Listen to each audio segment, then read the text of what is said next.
Another record changer that I pulled off the shelf to repair. I've had this for quite a while. Picked it up at a garage sale a few years ago. The platter was frozen, and took some effort to get that platter to free up so I could get under there, and then you have to pull the whole base apart and clean up the changer and all that. But it's somewhat rewarding to do this kind of work because, well, I think it's just because I like record players.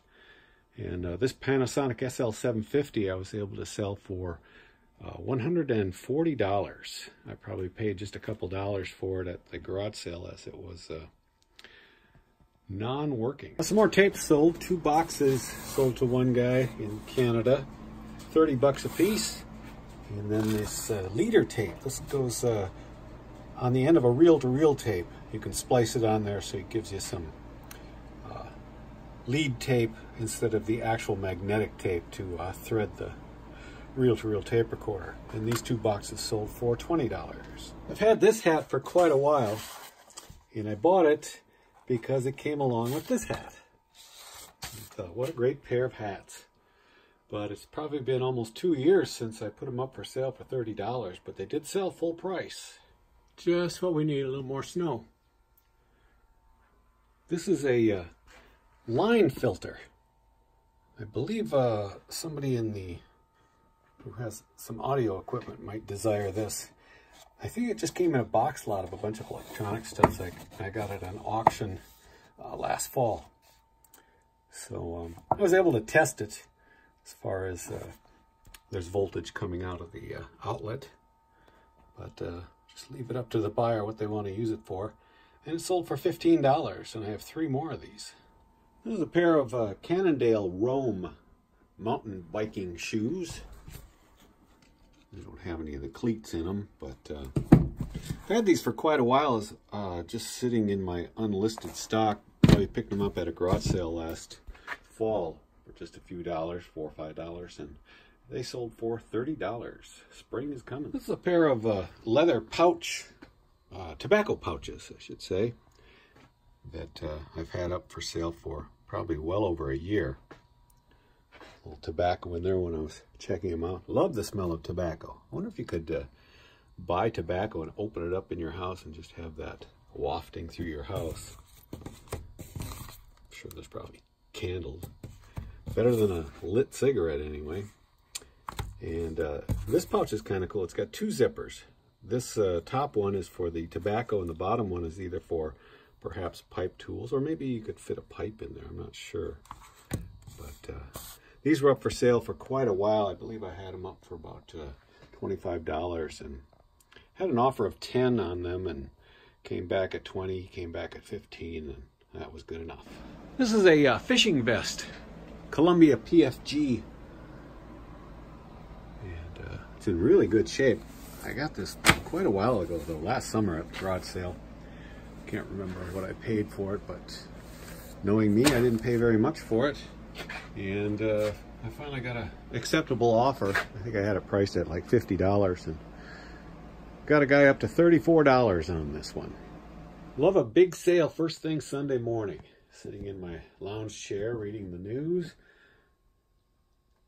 Totals for the week are 0, and then you get a big sale like this one. This sold for $600. This is a Pioneer QX949. It's a quadraphonic receiver amplifier. It's very large, but so cool. I have to show it all lit up here. It's in pretty good condition. I've had it for quite a while. I bought it a couple years ago, but I used it myself. But it had one nagging problem that I didn't know how to fix at the time. It only worked with the low filter button pressed in, which, you know, takes away a little bit of the low end. So you can see there's a little bit of damage on this one, but still, these are fairly rare amplifiers, and quite desirable if you're into quadraphonic especially.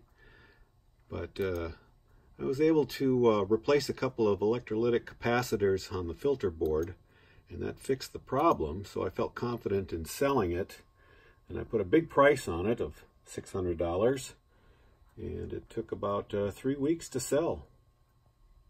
Now for the packing. This is a vintage extension cord.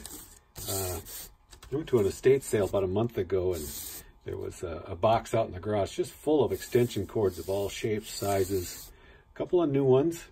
And I'm always looking for extension cords, or always needing one for projects around the house, whatever. So I picked it up for $5, and this one being brand new, it looked kind of old, vintagey. So I put it up for sale, and I got a question last night on it. I wanted to know if it was stamped anywhere, made in USA.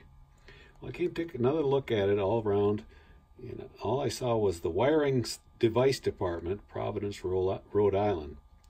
So I wrote him back with that information, and he bought it, $20.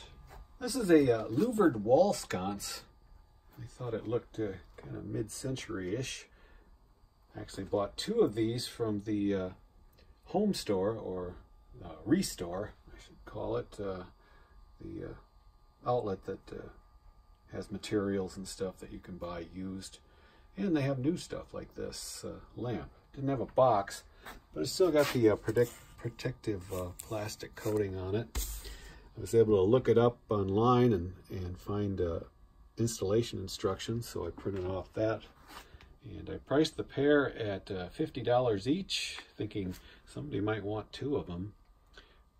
But they just bought the one. But I got them for $5 each. I picked up this Betty Crocker picture cookbook and this Wherever Travel bar at the same estate sale, and then they sold on the same day to the same gentleman in Australia. The book is a first edition, second printing of the Betty Crocker picture cookbook, very old, and that sold for $60. And the Travel bar sold for $90. It has the keys with it, and the fake antler handled opener, all the other accoutrements. Nice hard leather case. So that was a pretty good sale to one gentleman in Australia. Again, $60 for the book and $90 for the bar. About a month ago, I was going through some old boxes of inventory, and I didn't even remember buying these. These are Bausch & Lomb Ray-Ban aviator sunglasses with the Calichrome lenses. Riflemen, shooters often use these. And so I looked them up quick, and most people are trying to get $300 or more. So I put these up for $250 because I don't even remember what I paid for them. I'm sure not very much if they got forgotten in a box. And it took just about a month to sell, $250.